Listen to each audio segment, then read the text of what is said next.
Bom dia! Começando mais um Despertando com o Dharma, segunda-feira, dia 4 de setembro. Quando eu chego em casa e você não está. Bom dia, Isis! Como vai? Como foi o final de semana?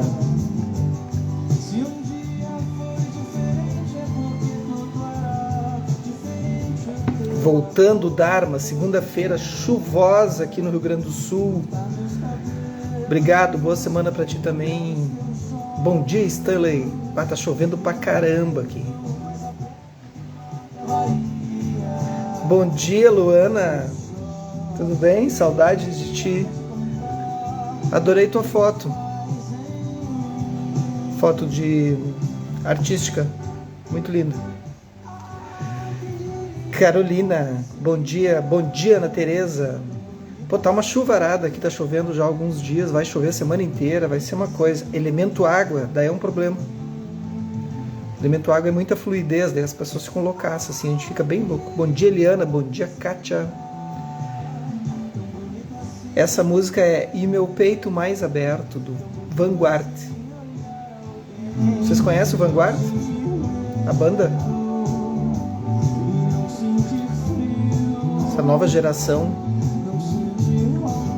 acho bem bacana. Então vamos tirar. Bom dia, Ângela. Tem muita chuva. E a gente tem que ter cuidado com muita chuva. Muito elemento água. Bom dia, Grazi. E aí, Kátia? Já lembramos de ti esse final de semana, aguardando resposta do fim do ano. Te puxa. É tu que manda mesmo, então tu que tem que decidir.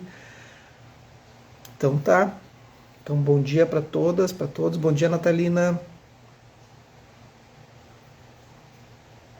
Então iniciando a semana.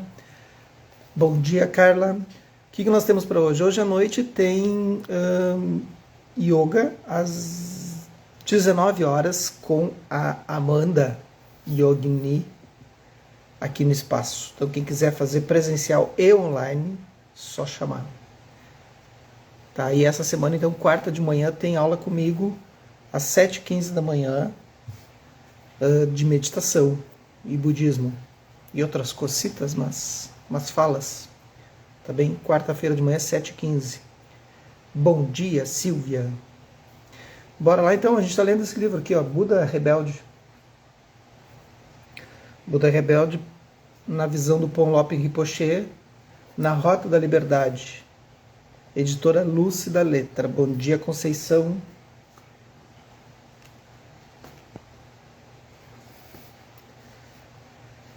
Bora lá então. Porque... deixa eu tirar aqui, senão vai ficar piscando na minha tela. Muito bem. Por que a gente tem que ler esses livros, né? Por que a gente tem que estudar? Por que a gente tem que trabalhar esses aspectos assim? Porque nós temos vários automatismos, né? Um deles é o cognitivo, é aquilo que a gente vai seguir conforme o nosso conhecimento, né? Nossas reações ao mundo é através do conhecimento. Então essa aqui é uma forma, né? Essa é uma forma de buscar conhecimento. Tem outras formas, tem várias formas. Mas só conhecimento não vale. Então nós temos 3 automatismos no nosso mundo, assim, que a gente gera a nossa forma de se conduzir no mundo. Um é automatismo cognitivo, que é essa forma, outro é emocional e outro é kármico. Isso na visão do budismo. E outro é kármico, que são aquelas nossas ações que a gente não sabe de onde vem, mas vem, que estão ali impregnadas dentro do nosso Alaya Vijnana, o nosso depósito de consciência. Bom dia, Ana Karenina. Então, nós temos 3 automatismos. Né? Automatismo cognitivo, emocional e kármico. Bom dia, nega. E a gente, às vezes, vai usar o conhecimento para fazer algum movimento. Então, a gente busca conhecimento através de boa leitura. A gente vai usar a filosofia para isso, vai usar a psicologia, vai usar qualquer meio que a gente vai estudando. Vai usar os nossos processos kármicos, mas também tem o emocional. não adianta nada nós termos conhecimento e ainda mais ter todos esses impulsos kármicos que muitas vezes nós não temos ação sobre eles. Nós teremos ação sobre eles se nós tivermos um conhecimento de meditação, não necessariamente budista. Veja bem, não necessariamente budista, mas preferencialmente budista, obviamente, né? Puxar para o meu lado. Senão muitas vezes nossos automatismos são emocionais e aí ferra tudo. Acho que pior ainda do que kármico é o emocional. Então por isso que a gente lê, estuda, mas também a gente precisa observar esses outros automatismos. E nós estamos aqui na página 137 e falamos sobre as 6 paramitas, lembra? Fazendo o resumo. Então a primeira, generosidade, tolerância e paciência, disciplina, ética, alegria entusiástica, meditação, né, que a gente falou semana passada. E agora vem prajna, conhecimento transcendental, prajna paramita. Prajna paramita. O conhecimento transcendental não é tanto uma prática quanto um resultado de todas as nossas práticas anteriores. Fez sentido isso que eu falei para vocês, os 3 automatismos? Eu sei que é segunda-feira, 6h30 da manhã, chove pra caramba, e o cara já está falando de filosofia nessa uma hora dessas. É a vida. Qual é o lugar em que vocês estão que estão fazendo com que vocês tenham impulsos? Bom dia, Grácia, bom dia, Deni. É automatismo cognitivo? Cuidado. Só a razão não vai adiantar muito. É automatismo emocional? Só emoção, só coração? Também não vai adiantar. É o automatismo kármico? Temos que permear todos eles. O que vislumbramos nesse ponto é a realidade da dupla ausência de eu, a vacuidade. Agora nós estamos falando de conhecimento transcendental. É algo que conhecemos diretamente, de uma forma pessoal. No início, há lampejos de vacuidade. Depois, experiências vêm e vão. E finalmente atingimos a experiência completa. Então o Buda vai dizer o seguinte: de nada adianta ter automatismos cognitivos, tá? De nada adianta ter conhecimento, né? Usar somente a razão, né? Bem como o Descartes fazia isso, né? Usava só a razão. Daí vem os empiristas, né? Eles vão usar outro conceito, né? O Buda vai dizer o seguinte, ó, experiência. Nem tanto a razão, nem tanto a questão não razão, não coração, só coração. Usem a experiência. Experiencie aquele conhecimento, experiencie essas práticas, experiencie no mundo. E aí vê se ela tem resultado para ti. Aí tu começa a ter vislumbres da vacuidade, vislumbres do samadhi, né? Nós temos vários falsos samadhis durante o dia, ou durante a semana, ou durante o mês. A gente só não consegue permanecer com eles, a gente não consegue ficar neles. Depois as experiências vêm e vão. Compreendemos o que se quer dizer com estar no agora, estar aberto e tudo mais. Estar no agora, gente, é sem flutuações. É a mente que não está nem no passado, nem no futuro. Ela não está fazendo prospecções e ela também não está presa e amargurada no passado. Ah, mas então eu nunca vou pensar, vou fazer prospecções para os meus negócios. Aí, tu está fazendo prospecções. Entendeu? Estou agora estudando, eu preciso fazer prospecções, eu preciso fazer algum tipo de planejamento, né, para o futuro. Ah, eu preciso pensar sobre tais coisas do passado ou coisas que eu preciso lembrar para fazer o meu projeto, para ter, sei lá, um movimento na vida. Ok, beleza. Tu está consciente de estar pensando no futuro e consciente de estar pensando no passado. O budismo não é contra isso, é a favor disso. A questão é estar consciente ou não. Mas quando tu não está fazendo isso, não deixa a mente vagar nesses 2 aspectos. Apenas esteja presente. Esse é o exercício constante de atenção plena. Aí a gente não sofre. Compreendemos o que se quer dizer com estar no agora, estar aberto e tudo mais. É o momento em que qualquer desconforto ou medo que porventura tenhamos sobre a ausência do eu ou a vacuidade se dissipou. É uma experiência de leveza e liberdade, alegria e amor sem limites. É absoluta. Está ali de forma absoluta. É absolutamente clara, absolutamente completa. Essa experiência da vacuidade mais panorâmica é chamada da vacuidade com o coração de compaixão. As 5 práticas transcendentais anteriores, então generosidade, disciplina, né, tolerância e tal, As 5 práticas transcendentais anteriores nos preparam para reconhecer a vacuidade. Bom dia, Raquel. Por meio delas, aprendemos a abandonar a fixação e desenvolver um forte coração de compaixão. Mas é a prática de meditação que é mais influente. É a principal causa da visão superior que leva a esse discernimento. É o espaço no qual a compreensão ocorre sem pensamentos ou palavras. Bom dia, Rosana. Então, meditação, ela vai surgir num outro lugar, assim, num outro tempo. Se a gente for olhar o caminho óctuplo, né, que é o 4º passo da 4ª nobre verdade, então nós temos o sofrimento existe sofrimento no planeta, né, para tudo. Existe uma causa para esse sofrimento, existe a cessação. Para a cessação existe um caminho. No caminho tem 8 passos. Nesses 8 passos tem a visão, tem o pensamento, tem a fala, tem a ação, tem a forma de vida correta e o esforço correto. Aí eu já estou no 5º. Eu citei 5 caminhos, 6 caminhos. O 7º caminho é a meditação. E o 8º é a sabedoria transcendental, é a Prajna Paramita, é o que vocês quiserem, né? Nomear, né? O que a gente quiser nomear. Então a gente nomeia como sabedoria transcendental. Mas vejam que o Buda vai colocar como 6º, e aqui como 5º das 6 paramitas, e como 6º do caminho óctuplo, como sendo uma prática. Só depois de eu ter visão, de eu pensar corretamente, de eu agir corretamente, de uma fala, né? Eu ter um esforço de vida correto, um caminho correto, aí eu sento para meditar. Eu começo a perceber o mundo. Olha que maluco. Mas qual é a diferença disso? Bom, faz o seguinte, pratica algo errado, bem errado, assim, não precisa ser bem, pode ser algo, xinga alguém, xinga o porteiro do teu prédio, né? Faz qualquer coisa, tem uma atitude imprópria. Pode ser pequena, sutil ou grande. E aí senta para meditar. Não tem como. Não faz nenhuma diferença, porque tu vai estar flutuando sobre esses elementos dispersivos da mente obscurecidos. Não é que a gente tem que ser santinho, eu sempre tenho que colocar essa frase, senão as pessoas viram todos beatos, é uma chatice sem fim. É chato ser beato, porque não é natural. Toda vez que... vou dar uma sugestão para vocês, eu faço isso, ontem eu fiz isso. Toda vez que começarem a te olhar como mestre, tu tem que romper aquilo. Tu rompe aquilo. Ontem eu pedi para a Carolina mandar uma mensagem para uma amiga nossa em comum, muito amiga, irmã, assim.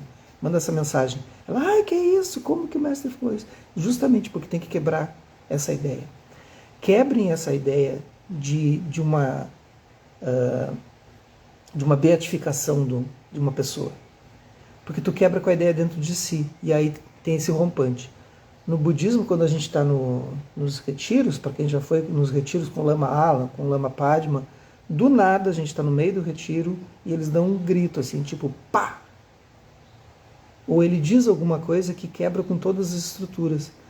Causa uma heterogeneidade, assim, causa um movimento do caos, assim. E aí todo mundo... Quem entende, sorri. Quem entende, sorri. Porque ele quebra com uma estrutura de pensamento. Faz sentido isso para vocês? Entenderam o que eu quis dizer? E aí quando tu está indo por um caminho, ele mostra outro. Tu está indo para o caminho errado. Calma. Olha, presta atenção. É muito interessante. E eu faço de propósito. Porque daí eu testo a mim e testo o outro. Quando atingimos o nível da realização, não há espaço para o ego ou para visões e ações autocentradas. A Ana Karenina respondeu, sim. Faz sentido. Somos totalmente desinteressados. Aí o Stanley colocou, nós, parça, por isso estou aqui. Tá bom? Somos totalmente desinteressados e, ao mesmo tempo, todo o nosso ser é compaixão. Podemos olhar para ele por um ou por um outro lado. Pelo lado da compaixão ou pelo lado da vacuidade. Não faz muita diferença. A água é fluida ou molhada? O fogo é brilhante ou quente? Como uma pessoa que prova açúcar pela primeira vez e não é mais a mesma, estamos preenchidos pelo conhecimento, inexprimível através de palavras ou símbolos. Quando atingimos esse estado, essa é a experiência definitiva e é a hora de despertar. Então é isso. Acabaram-se as 6 paramitas. Bom dia, Vera. Então, ele falou de água aqui, né? Eu falei que está chovendo muito aqui no sul, pelo menos na nossa região, assim, chove muito. Está chovendo desde não sei quando, desde que o mundo é mundo, e vai chover por mais 3 éons, 3 séculos, eu acho. Eu olhei o aplicativo, não tem fim, nunca mais vai ter sol. Eu sou de peixe, gente, eu sou dramático. Então nunca mais vai ter sol aqui no Rio Grande do Sul, no Lajeado. Vai ser só chuva, para sempre.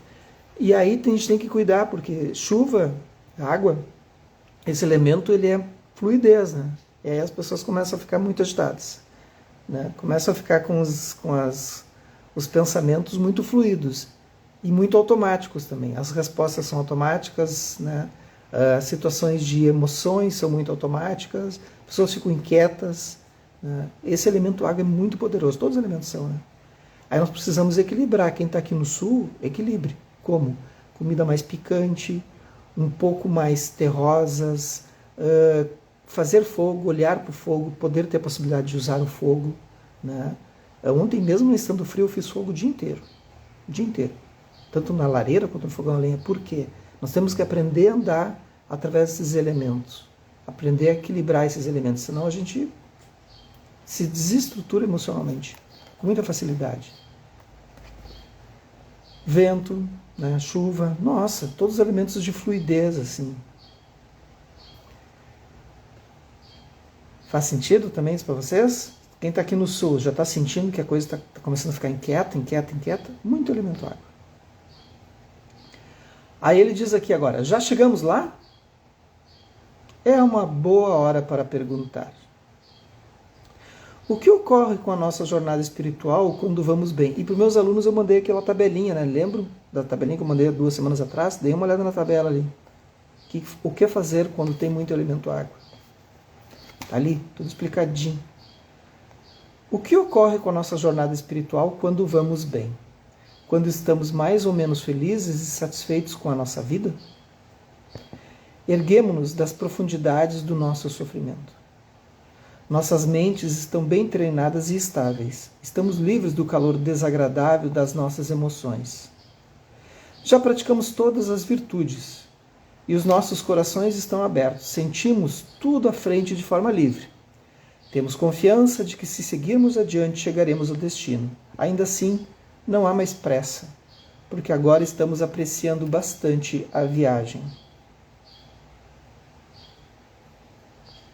Há um velho provérbio inglês. Há muitos tropeços entre a taça e o lábio.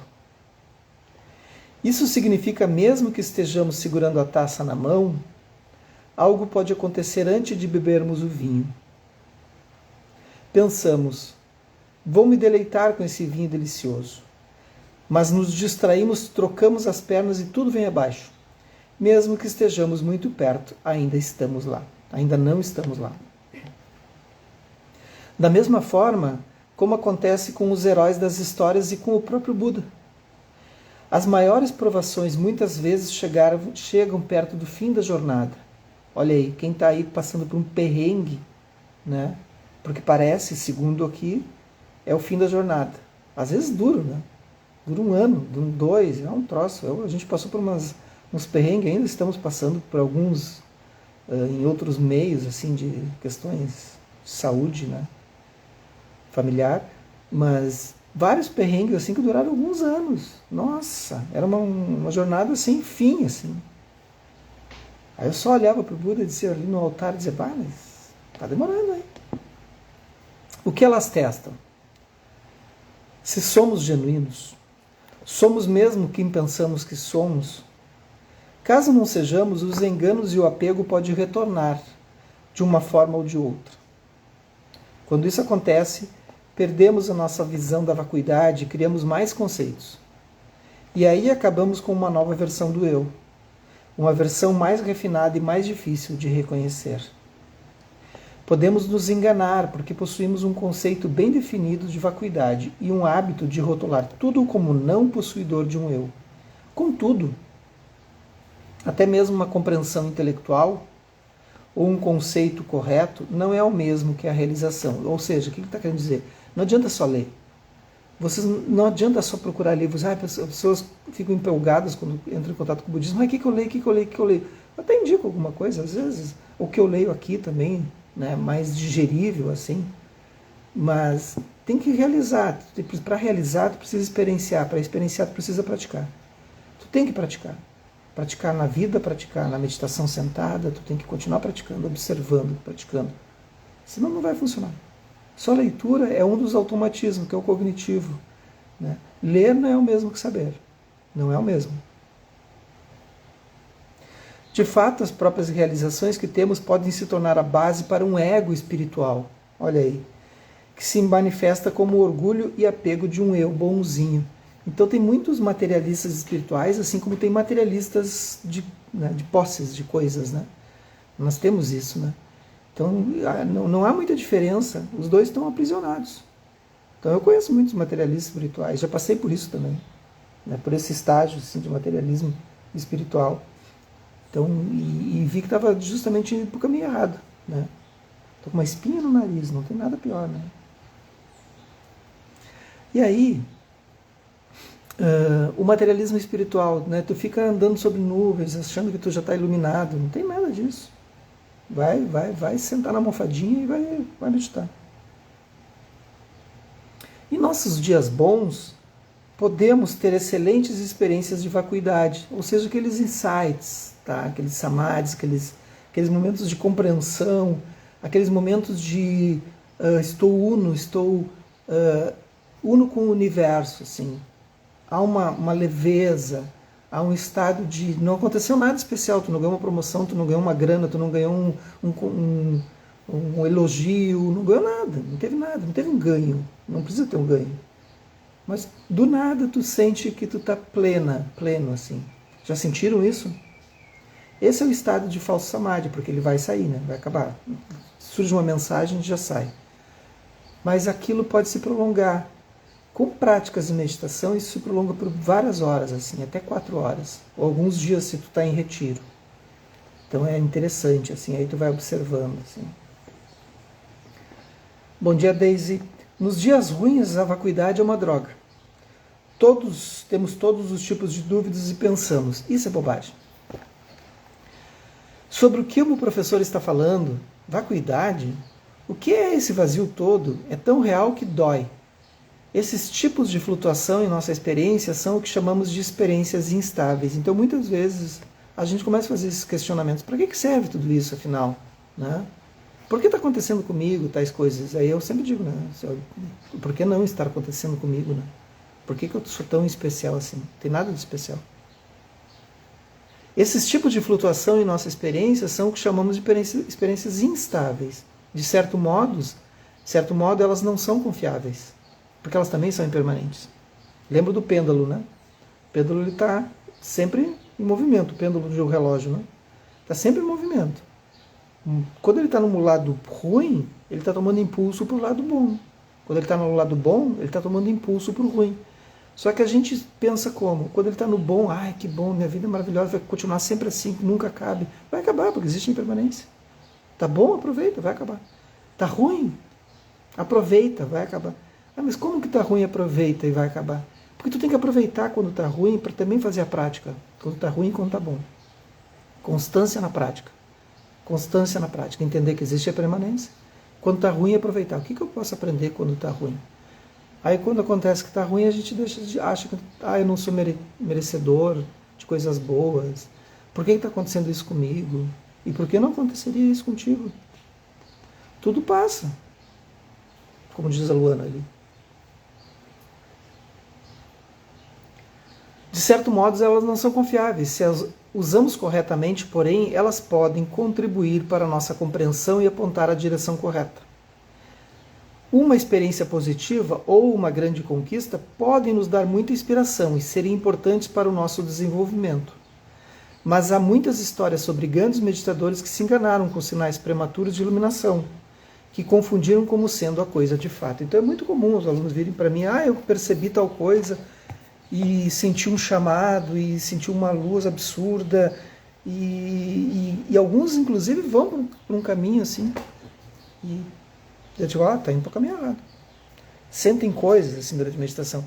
A gente chama isso, a gente não, o budismo japonês chama isso de makyo. Makyo são os demônios que surgem assim. Eles surgem justamente para te mostrar que aquilo não é a meditação. E as pessoas têm um estado mental, a mente pronta para elas. Makyo são demônios. O significado da palavra em japonês é isso mesmo, demônios. E eles surgem e as pessoas acreditam que aquilo é o estado de transcendência. Porque muitas vezes é muito bom. Na maioria das vezes é muito bom. É um estado assim que tu olha assim, tu fica num estado de graça, né, absoluta. Só que aquilo é um makyo. Né? Aí a gente, e muitos alunos que eu vi, assim, muitos mesmo, assim, seguem aquilo e acham que aquilo é o correto dia, assim. Aí, infelizmente, precisa passar. Mas é um processo kármico. Aí é uma lembra dos 3 automatismos que eu falei no início da fala aqui hoje? Há um desequilíbrio emocional e um desequilíbrio kármico também. Né? É um desequilíbrio kármico. Há uma flutuação kármica e um desequilíbrio emocional. Aí a pessoa segue aquilo.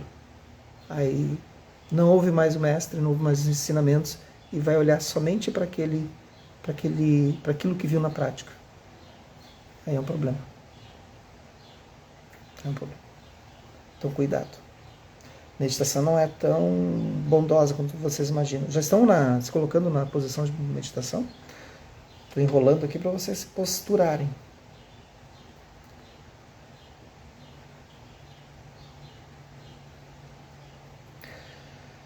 Então observe como está o corpo nesse momento.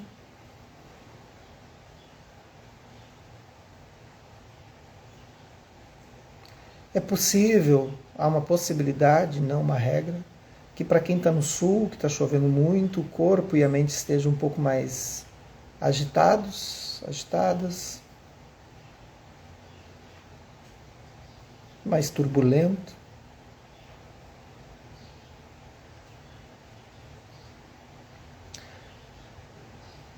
A Luana escreveu, meditação é uma turbulência. Meditação é ver a turbulência. A turbulência existe.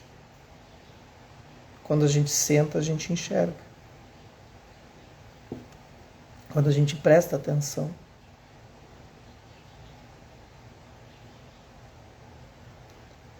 Aí eu fico observando essa turbulência. Observe a turbulência do corpo e da mente.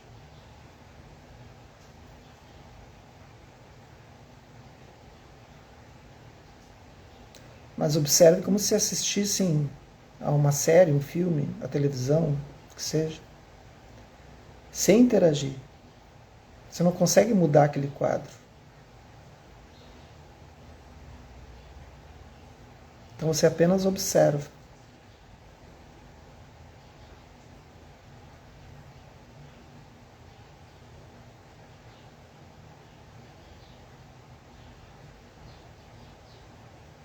Surge um movimento no corpo ou uma sensação agradável, desagradável, e você observa.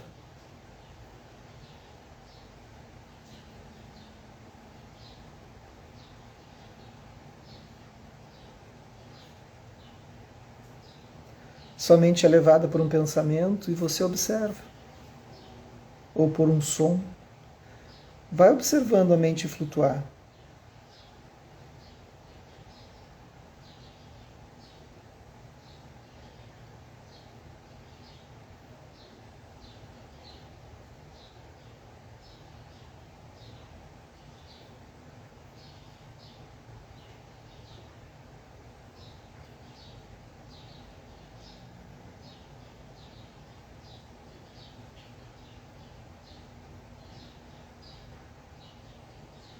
Se você não se engajou nos pensamentos, talvez nesse ponto a mente esteja apenas observando o ato de respirar.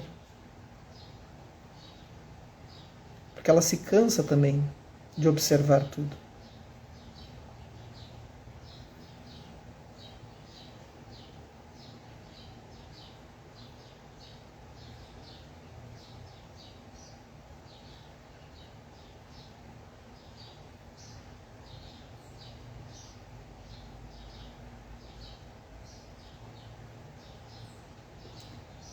Se você conseguiu nesse ponto observar apenas a respiração, talvez nesse estágio, mesmo rápido, você já consegue observar a temperatura do seu corpo.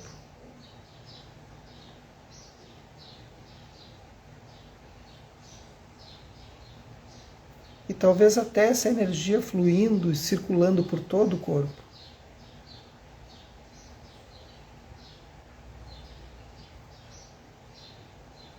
Dos pés à cabeça, num círculo.